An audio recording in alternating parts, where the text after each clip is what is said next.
فلسطین کے مسلمانوں پر ظلم و ستم کا پہاڑ توڑا جا رہا ہے، فلسطین کی ماؤں کو بیوہ، بچوں کو یتیم کیا جا رہا ہے، اور بہنوں کے سر سے دوپٹہ اتارا جا رہا ہے۔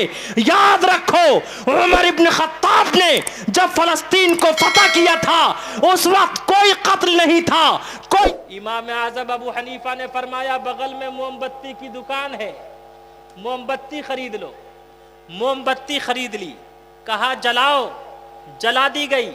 کہا بتا موم بتی کی روشنی کا رخ کدھر ہے؟ کہا چاروں طرف۔ کہا یہی تو اللہ کا قرآن کہتا اینما تولوا فثم وجہ اللہ، تم جدھر بھی رخ کرو گے وہاں ایشور اور پرماتما کو پالو گے۔ یہی وید کہتا تسیت بھکتی وان سہ سیام، جہاں بھی ایشور اور پرماتما کی پوجے پرارتھنا کی جائے گی، اللہ کو یاد کیا جائے گا، ایشور کو پکارا جائے گا۔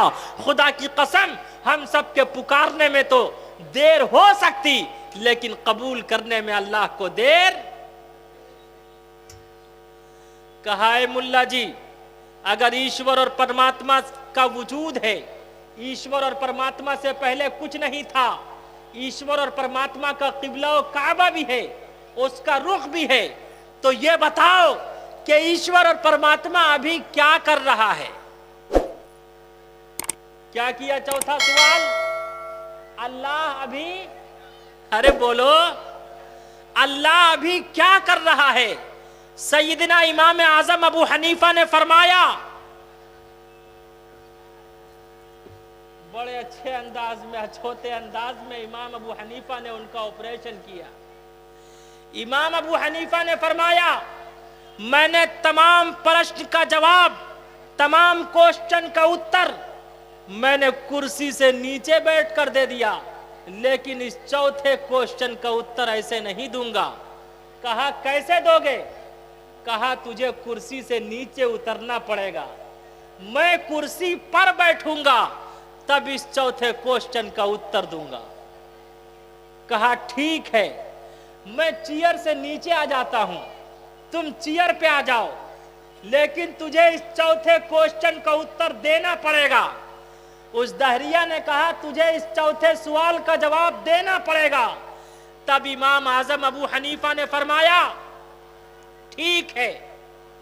اب دیکھیے وہ دہریہ کرسی سے نیچے اتر رہا ہے، امام اعظم ابو حنیفہ کرسی پر بیٹھ رہے ہیں، اور چوتھا کوشچن کیا ہے؟ بولو آگے سے پیچھے تک، ارے چوتھا کوشچن کیا ہے؟ اللہ ابھی کیا کر رہا ہے؟ امام اعظم ابو حنیفہ نے فرمایا ارے خدا یہی تو کرتا ہے، خدا ابھی تجھے کرسی سے نیچے اتار رہا ہے اور مجھے کرسی پر بیٹھا رہا ہے۔ ارشاد کبریا ہے یہ اعلان مصطفیٰ، ارشاد کبریا ہے یہ اعلان مصطفیٰ، وَتُعِزُّ مَن تَشَاءُ وَتُذِلُّ مَن تَشَاءُ وَتُعِزُّ مَن تَشَاءُ وَتُذِلُّ مَن تَشَاءُ۔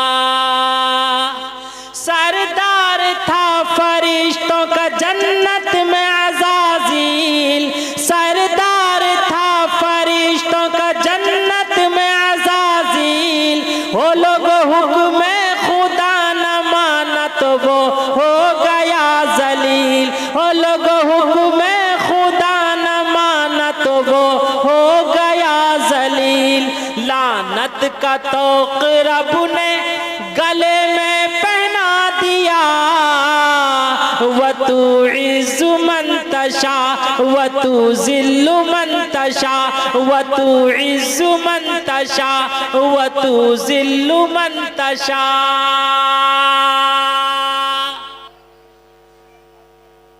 یاد رکھو اللہ جسے چاہتا ہے عزت دیتا ہے، جسے چاہتا ہے ذلت دیتا ہے۔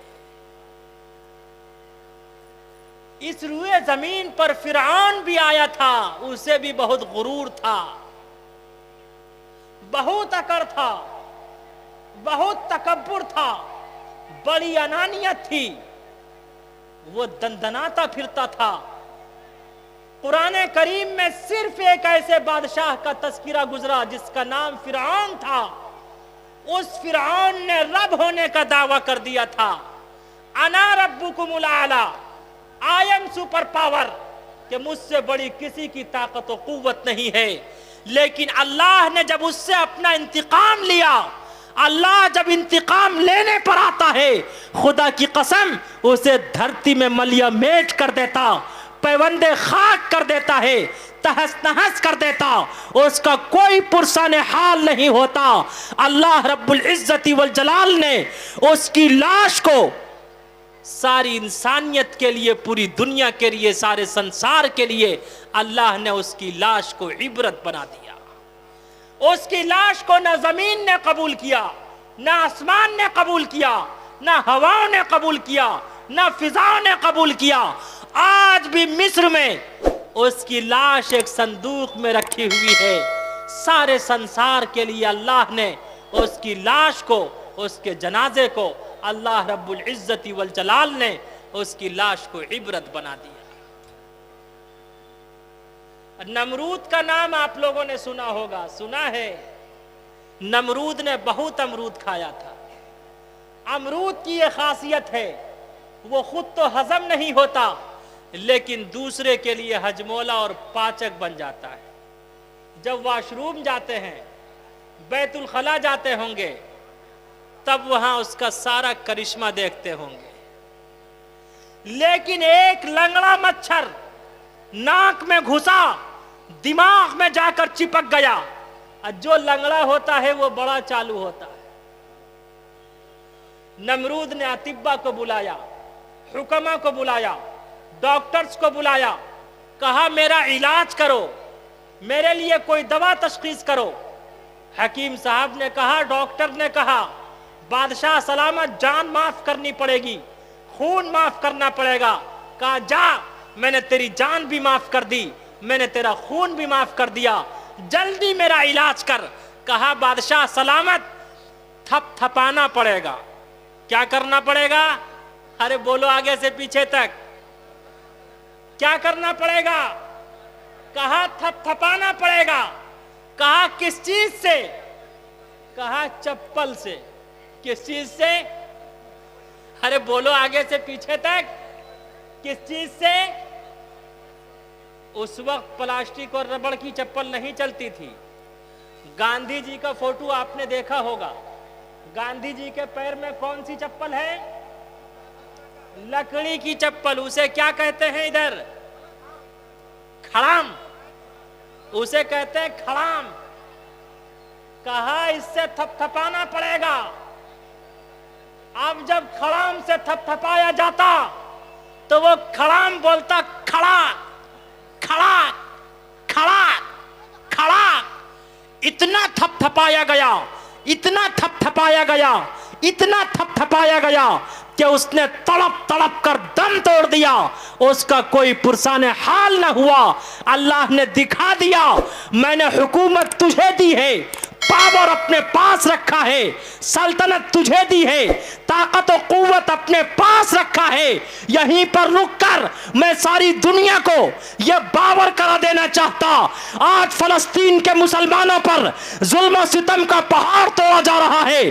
فلسطین کی ماؤں کو بیوہ، بچوں کو یتیم کیا جا رہا ہے، اور بہنوں کے سر سے دوپٹہ اتارا جا رہا ہے. یاد رکھو عمر ابن خطاب نے جب فلسطین کو فتح کیا تھا، اس وقت کوئی قتل نہیں تھا، کوئی ہنگامہ نہیں تھا، کوئی بم نہیں تھا، کوئی بارود نہیں تھا.